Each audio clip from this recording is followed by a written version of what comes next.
I know you're thinking like, well, yeah, but everything sometimes about sports is that I have to do the heavy lifting. But you don't have to do it alone. In your ability to be a solo, a one-man show, you may be robbing someone else of their victory moment to really, truly support you. I'm excited for you to see this week's episode, but before we get to that, I have a message for you. If you're a parent of an elite athlete or a coach of a high-performing team and you're looking for some help or assistance with making them more mentally resilient, perform with more confidence, be more consistent, anything like that, then this is for you. I have an 8-week program all designed to address exactly that, to help your athlete be at their best on a more consistent basis and not get tripped up by those little voices in their head and getting down on themselves for mistakes, but performing like we know they can. So what I want you to do is don't delay, just grab a time on my calendar through this link and let's set up a time to talk about your specific situation and how what I'm offering in my 8-week program can help. Okay. So it's bryndrescher.com/free consultation. So click this link, grab a time on my calendar. I look forward to talking to you. And now on to this week's episode. Hey, superstars. Welcome back to another episode of the Mental Advantage podcast. You ever heard of the idea or concept of the Lone Ranger? Well, of course, I'm not talking about the old TV show, which most of you are probably not even old enough to remember. I mean, I'm not even sure I've seen an episode. But the interesting thing about the Lone Ranger, the TV show, is that even he wasn't really lone by himself. In the sense that he had Tonto, a Native American, at the time they would call him an Indian, by his side, sort of like as a teammate, if you will. And since we are always talking about sports, we want to talk today about the idea that you can't go it alone. You can't go it alone. And so what I mean is a lot of us are sometimes the best on our team. We're the most talented. We are absolutely really, really good. And that is fantastic. But what that brings a lot of times is this idea that I have to do it by myself. I can win the game by myself. I can, if I'm a Kobe Bryant, I can score 80 points in one game. Wilt Chamberlain, 100. So there's a lot of things that we just need to, remind ourselves is that today's episode, we're going to be talking about you can't go it alone and you don't have to do it alone, right? There's this old saying that says, if you want to go fast, go alone. If you want to go far, do it together. And so we're going to talk about the winning team because we want to go far in life. Everything's about speed, right? Success loves speed. You hear things like that. And that sounds fantastic. And of course, winning fast, great. The challenge is most victories are hard fought. They take time and you need a team around you. Now, whether you play a team sport or a solo sport, there's always a team, right? I mean, you look at somebody like, oh my gosh, why am I forgetting her name all of a sudden? Famous tennis player Naomi Osaka.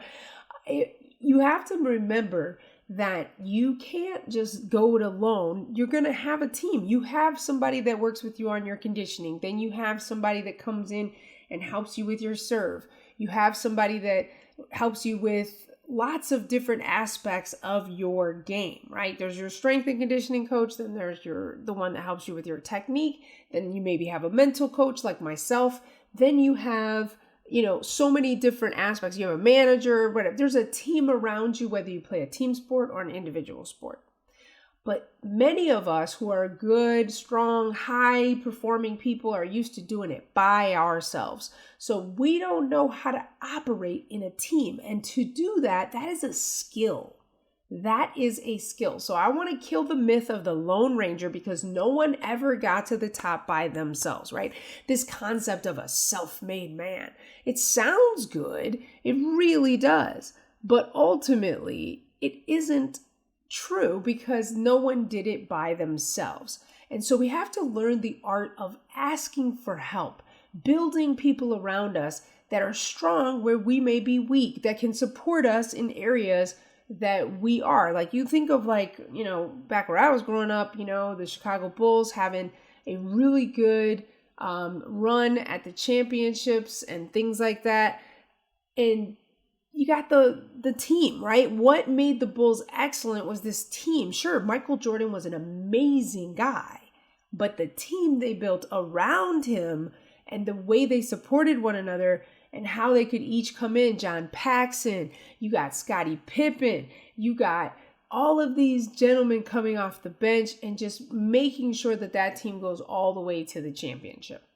So the skill of being able to, one, you need to be able to ask for help. I can't do it by myself, right? Even though Kobe scored 80 points in that game, the rest of the team, fills in the blanks. Somebody has to be able to come off the bench when they put Kobe on the bench to rest, right?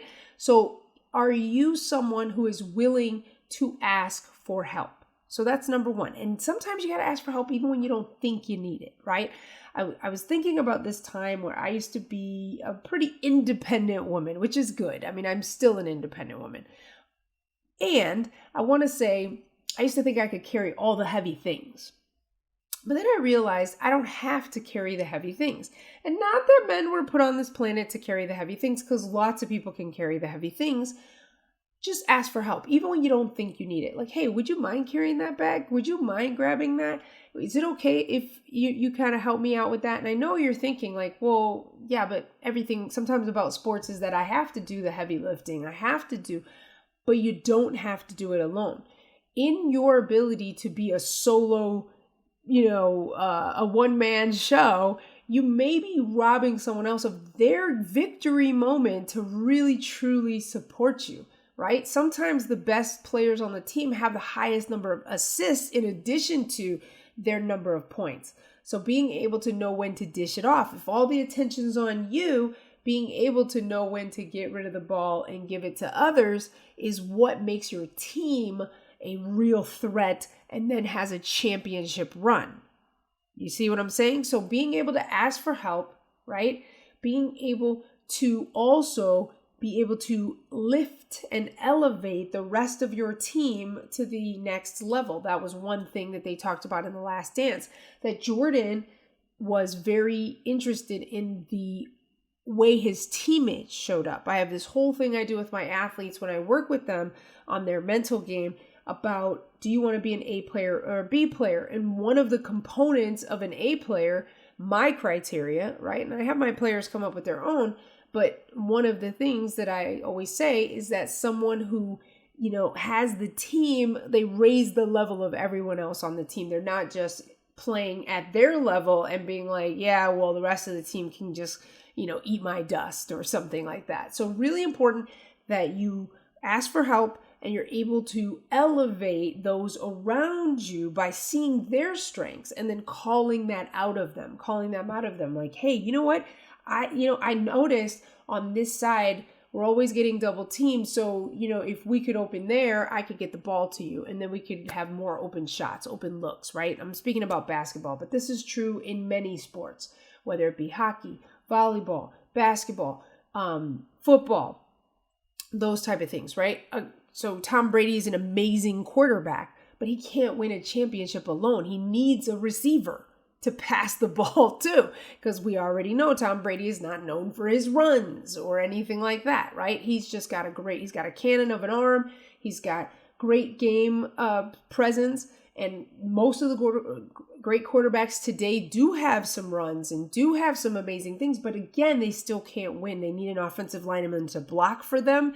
They need somebody to pass the ball to, pitch the ball to if they're, drawing coverage. There's so many different components of this idea that you need to be able to rely on others. So one, asking for help. You need to, obviously, as we said, you can elevate the people around you. And also it's scalable. This is now your team can do better because, like we know, in many sporting events, games can be up to, several hours long.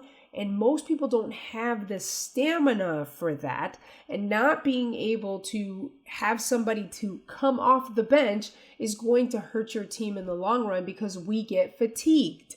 We get to a place. Now, if you're playing an individual sport, then you may be saying, but there is nobody to come in. Like in tennis, Naomi Osaka or Roger Federer, they can't tag somebody and be like, all right, you go in, it's your turn, I'm tired. But their strength and conditioning coach, their coaches have prepared them for that endurance test. They needed to bring someone in to teach them that. They needed somebody to be able to train against so they could be ready for the world's best. So again, it's not about, yes, having somebody come off the bench, but it's also just knowing where your strengths are. Playing to your strengths, but also knowing how to play to your team's strengths. And then also knowing that having the depth of your abilities are going to be enhanced the more people you build around you, because they can be strong where you are weak. So there's so many aspects to this idea. So if you're somebody who likes to do it by yourself, if you're an athlete, you can't do it by yourself. This is why you have a team, whether, again, solo sport or team sport. If you are a business person and you're attempting to do it by yourself, that's not scalable. Your team can't go as far because you're doing everything. So you become the clog, right? Especially in an offense. If you're the only person that ever scores, you never pass the ball, you're easily defeated because the team knows, okay, well, they're going to pass it to that person. They're going to pass it to that person. They're going to pass it to that person. But when you have multiple threats, multiple areas where you are strong, now all of a sudden it's scalable because anyone can execute the right game plan. And then now you are a true force to go all the way to the championship, right? And so when you don't have a team that's working together, and that's what happens when you have too many, sometimes you've heard of the thing of like too many chefs in the kitchen and not enough cooks or whatever, like the whole thing of like, or too many chiefs. Like if everyone is attempting to be the boss and give all the orders, then there is nobody to actually carry out the plan, the game plan, right? That's why there's one coach and then there's a team. So it's not that the coach has all the answers, because there was several people that would say like Michael Jordan was like a player coach, even though Phil Jackson was the head coach. But I believe it was more a reflection of those amazing coaches, of the Phil Jacksons, the Pat Rileys, the Doc Rivers, all these great coaches who know how to listen to their team and know what they need and know that they don't have to have all the answers. Even the coaches have a team. They have assistant coaches. They got, in football, you got an offensive line coach. You got a quarterback coach. One person is not coaching everybody. And that's the beauty of, again, you can't do it by yourself. Nobody ever has. No one ever will truly make it to the top by themselves. Someone has to lead the way, someone has to follow, and there's leadership in both of those opportunities. So I just want to remind you, so if you happen to be someone who is fiercely independent, you're really good at what you do, and you know that when you do it, it gets done, that's great, but you need to keep track of those things that you're doing, and you need to also know how to be able to teach others what you know, help them out so they can support you when you need it the most. Because this is why we have a lot of burnout, we have a lot of injury. Particularly, interestingly enough, a lot of my athletes that are really good, they get shoulder injuries or certain structures of the body that are known for like taking on weight because they are taking on too much. So you're more susceptible for injury operating this way. Your team is weak because if you're injured and you're the main thing to everything, then now they don't have the ability to pursue, like the Golden State Warriors with Steph Curry, or when both Steph Curry and 3-point shooter starts with a K. I can't think of his name. Oh my gosh. But you know what I'm saying, the 3-point shooter that was out. But in both of those instances, all of a sudden the Golden State Warriors aren't a threat anymore. And it's like, can you win with a team of no stars? I mean, it happens. It does happen.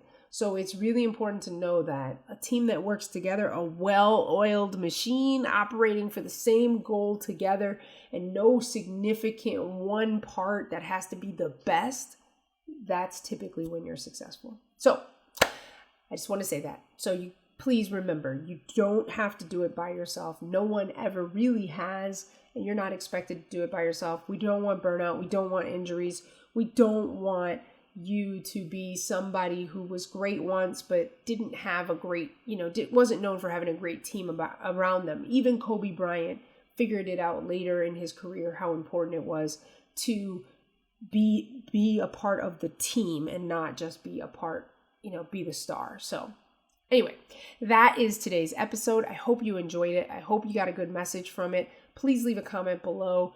Let me know what was your favorite part, and we'll see you in the next episode.